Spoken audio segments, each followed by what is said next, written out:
Kisah Nabi Musa alaihi salam berguru kepada Khidir alaihi salam. Bagian 2. Kisah ini diceritakan dalam Al-Quran, Surat Al-Kahfi ayat 71 hingga 82. Dalam kisah sebelumnya diceritakan bahwasanya Nabi Musa telah bertemu dengan Nabi Khidir. Selanjutnya, kali ini diceritakan bahwa Nabi Musa dan Nabi Khidir melakukan suatu perjalanan panjang, di mana kesabaran Nabi Musa diuji oleh perilaku Nabi Khidir yang dirasa menyimpang dari kebenaran. Setelah persyaratan yang diajukan oleh Nabi Khidir disanggupi Nabi Musa, mereka berangkat. Hanya Nabi Khidir dan Nabi Musa, tanpa Yusya bin Nun. Perjalanan pun dimulai. Lihat, ada perahu di sebelah sana. Mari kita ikut bersama mereka, wahai Musa. Baik. Nabi Khidir dan Nabi Musa berbicara dengan pemilik perahu agar diizinkan untuk menumpang bersama rombongannya. Wahai Tuan, bolehkah kami ikut bersama rombongan ini menyusuri laut untuk sampai ke tujuan kami? Silakan tuan-tuan, dengan senang hati. Perahuku ini masih kokoh jika hanya ditambah 2 orang. Naiklah. Terima kasih. Di tengah perjalanan, Nabi Khidir melakukan hal yang tidak masuk akal. Nabi Musa yang sedang memperhatikannya mulai gelisah. Apa yang dia lakukan?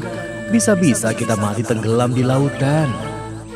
Tanpa bisa menahan emosi, Nabi Musa mengungkapkan kegelisahannya kepada Nabi Khidir dengan nada yang cukup tinggi. Wahai Khidir, mengapa kamu melubangi perahu itu yang akibatnya kamu menenggelamkan penumpangnya? Sesungguhnya kamu telah berbuat sesuatu kesalahan yang besar. Mendengar tuduhan Nabi Musa, Nabi Khidir menghentikan aktivitasnya sejenak. Bukankah aku telah berkata, sesungguhnya kamu sekali-kali tidak akan sabar bersama dengan aku? Nabi Musa terdiam sejenak. Beliau teringat akan syarat yang diajukan oleh Nabi Khidir. Janganlah kamu menghukum aku karena kelupaanku, dan janganlah kamu membebani aku dengan sesuatu kesulitan dalam urusanku. Wahai Nabi Khidir, maafkan kelancanganku. Nabi Khidir memaafkan Nabi Musa dan kembali melakukan aktivitasnya melubangi perahu. Nabi Musa hanya memperhatikan dengan gelisah. Ketika tampak sebuah pulau, Nabi Khidir dan Nabi Musa turun dari perahu. Perjalanan mereka pun berlanjut ke sebuah daerah pemukiman penduduk. Nabi Khidir dan Nabi Musa berjalan sambil memperhatikan sekitar. Belum mereka jumpai seorang pun di negeri itu. Semakin jauh berjalan hingga sampai di daerah yang sepi. Wahai Khidir, mengapa kamu bunuh jiwa yang bersih? Bukan karena dia membunuh orang lain? Sesungguhnya kamu telah melakukan sesuatu yang mungkar. Bukankah sudah aku katakan kepadamu bahwa sesungguhnya kamu tidak akan dapat sabar bersamaku? Kesabaran Nabi Musa mulai goyah. Telah 2 kali beliau melanggar syarat dari Nabi Khidir. Sekarang Nabi Musa mengajukan hukuman untuk dirinya sendiri jika nanti beliau melanggar syarat dari Nabi Khidir untuk ketiga kalinya.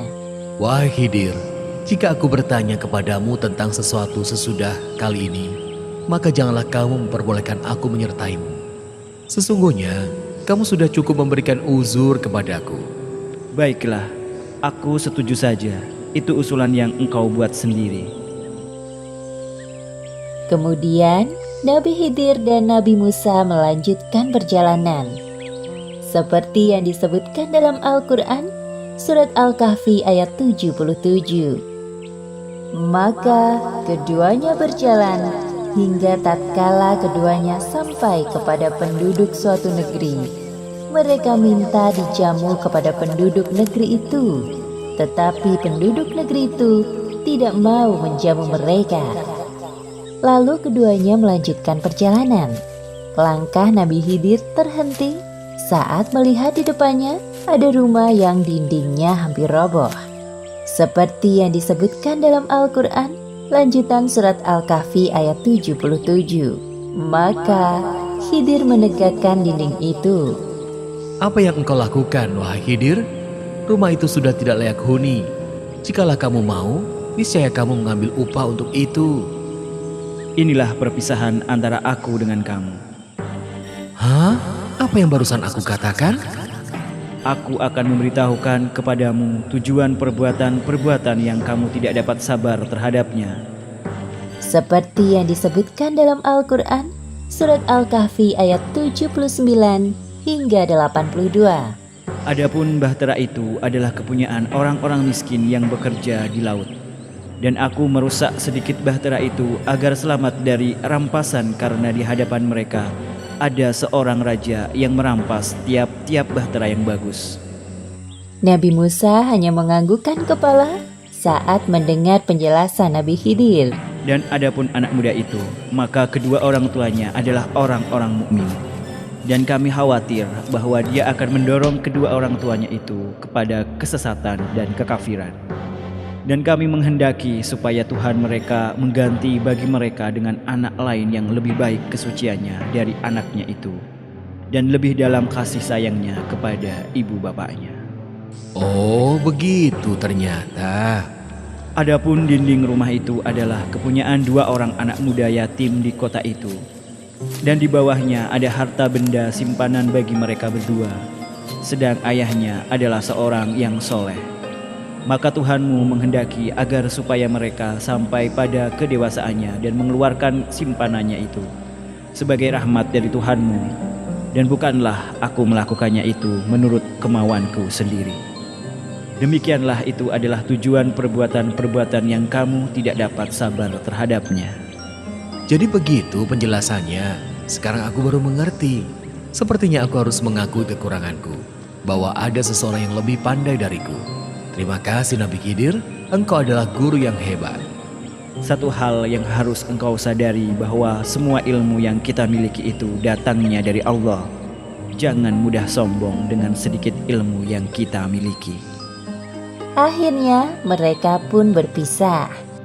Demikianlah akhir kisah pertemuan Nabi Musa alaihi salam dengan Nabi Khidir alaihi salam. Hikmah yang dapat kita ambil dari kisah ini, pertama, hendaknya kita tidak bersikap sombong atas ilmu yang dimiliki. Kedua, sebaiknya kita selalu bersabar atas ujian kehidupan, karena hal tersebut dapat menjadikan kita lebih tangguh. Dan ketiga, kita harus berusaha untuk menepati janji atau kesepakatan yang telah dibuat dengan orang lain agar tidak merugikan salah satu pihak. Wallahu a'lam bishawab.